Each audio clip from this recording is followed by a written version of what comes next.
When you look at the best players, the best ball strikers, you can see it with Charley, Paige, Grace.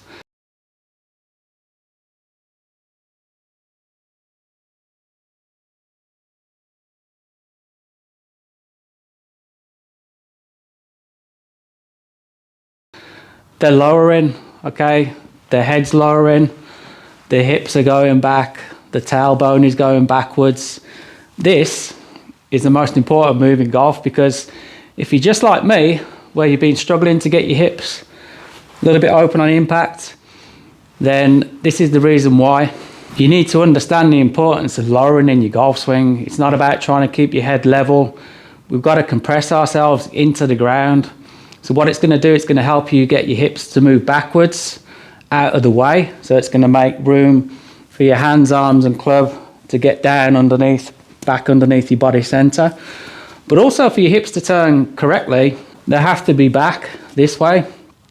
If the hips thrust forward, also known as early extension, then your hip rotation stalls. So no matter how hard you're trying to work on getting those hips open, if you keep thrusting forward, you're never going to do it. So you end up, compensating, getting quite flippy. So I'm pretty sure I never used to do this hip thrust when I was playing back in the day, as a young kid, striking the ball beautifully, not even thinking about it.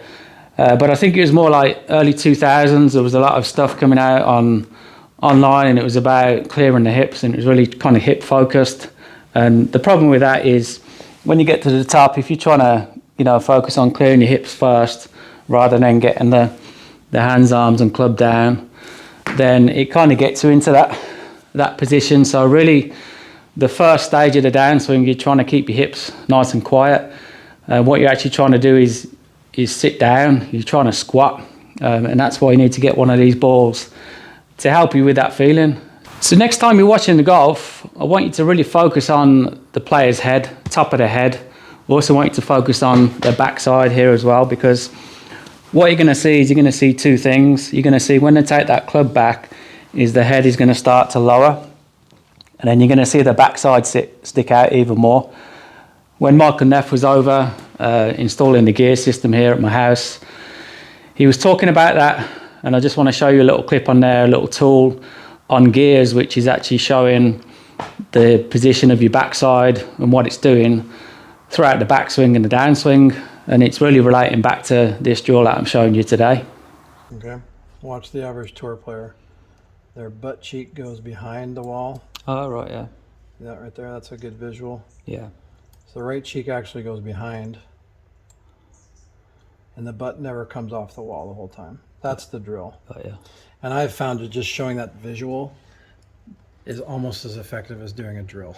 Cowen explained it in a way, talking about compression from the head. I'm going to drop a link in the video description below. Go and check it out, because I did a little piece on gears using Gears 3D of the tour average player, and then you can see that head drop. You can see the hips going backwards, the pelvis going back and down, the tailbone going back. It's like someone's pulling on your tailbone, and that's really the most important thing you need to be focusing on in your golf swing, because it changes everything, right? Because if these hips come forwards, if you're getting to the top and then focus on trying to fire the hips, and your hips come forwards, they get in the way of your hands, arms and club.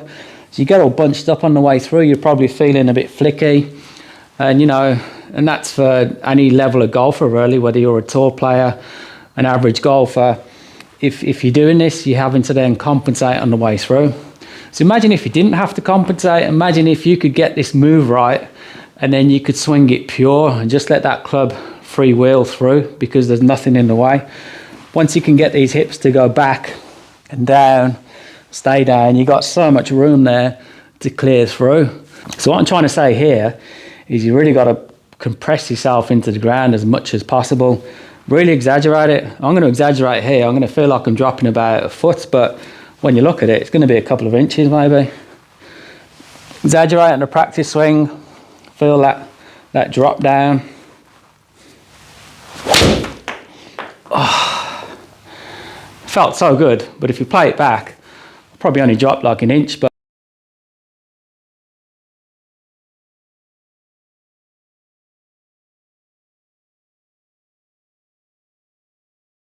That's all it takes, an inch. If you can go 2, 3, you're going to get an unbelievable amount of compression on the golf ball. So it's really instrumental for you guys to learn this and kind of practice what I'm practicing, because I'm suffering with the same problem. So get on that ball, get to the top, really sit on it. When you come down, sit down more. So I kind of like to get to the top and then just swing the hands, arms and club down. I'm not trying to open my hips. If I get to the top, trying to open what's happening.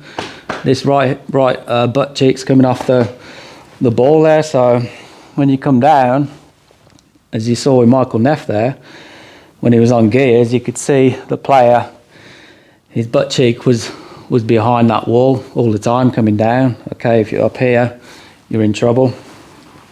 So use that down, through. Feels unreal. Like I say, I'm not going down as much as I should be, but I'm going to work on it, because I know it's definitely the right thing for me to be doing, and you. Any questions, just drop them in the comments. Thanks for watching.